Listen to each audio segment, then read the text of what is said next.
Now it's 6:40 on a Monday morning, so I'm wondering, because when I left the house this morning, it was so humid outside. Yeah. So I guess that's something that people are going to have to be fighting with today. Yeah, it's the writing on the wall for later in the afternoon. But the good news is I don't think we're going to be as hot today as we were like the past 2 weeks here in Central That's some Georgia. good news, that. right? So, yes, I will take credit for that one. Ben can take credit for the past 2 weeks, and we'll call it a day. All right, here we go with some low clouds over Perry this morning. 70s are the name of the game. We're looking at 72 in Macon, 72 in Warner Robin, 76 for the first day of school in Sparta this morning, 73 in Sandersville, and 72 in Vidalia. There's the radar. Not a whole lot going on this morning, but yesterday we saw a fair amount of showers and storms. You can see that loop there as it moved from north to south, or really, I should say northwest to southeast yesterday. A lot of lightning embedded within those. Severe thunderstorm warnings galore. Meteorologist Alex Pry was very busy yesterday afternoon. Here we go with Future View today. 90 or so by the noon hour. Then we get later into the afternoon. We get to the mid-90s.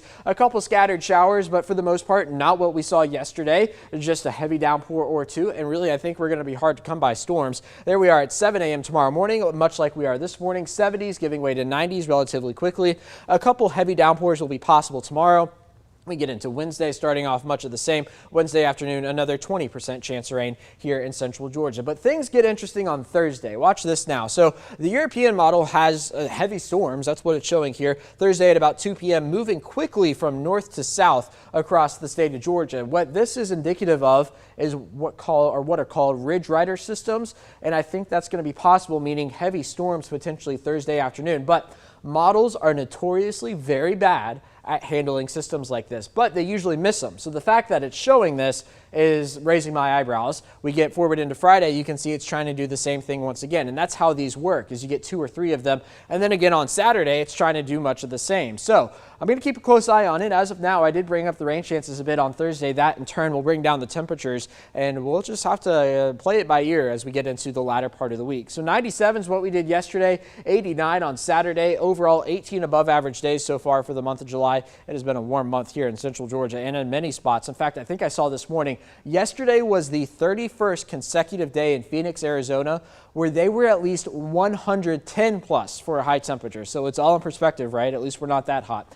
Over the past week or so, we were monitoring this system for tropical development. It does have an 80% chance over the next 7 days, and that's going to move up towards the north and not be a concern for anybody. And then off the Virginia coast this morning, a 30% chance of development over the next 7 days as this cluster of storms moves into the North Atlantic.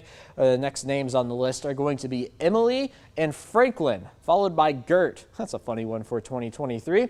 As for here in Central Georgia, back to school today in Hancock County. There's your school bus forecast. 73 to start, 96. I head home from work and school. Here's your 7-day forecast. 94 tomorrow, 92 on Wednesday, a 60% chance of storms on Thursday. Again, that temperature dependent on the storms. And then each day after that, much of the same. All right, let's go back out to Peach County High School and check in with the band there here this Monday morning.